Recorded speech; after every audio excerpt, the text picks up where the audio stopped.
உன் பிள்ளைக்கு என்ன வாழ்ந்து காட்டினாய்? உன் பிள்ளைக்கு என்ன வாழ்ந்து காட்டினா? உன் வீட்டில் சீரியல் ஓடிக்கிட்டுனா உன் பிள்ளை சீரியல் தான் பார்க்கும். நீ சீரியலை பார்ப்பாய், அது நிஜத்திலே செய்யும். அங்கே சித்தி வரும், இங்கே சித்தி வரும்.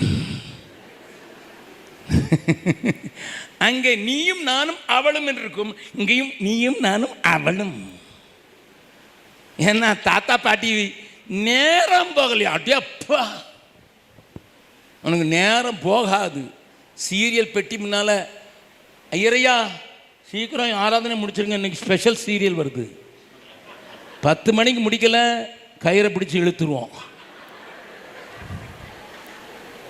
நான் காதில் கேட்டதுனால சொல்கிறேன். நாகர்கோவில் பட்டணத்தில் ஒரு சர்ச்சில் பிரசங்கம் பண்ண போனேன்.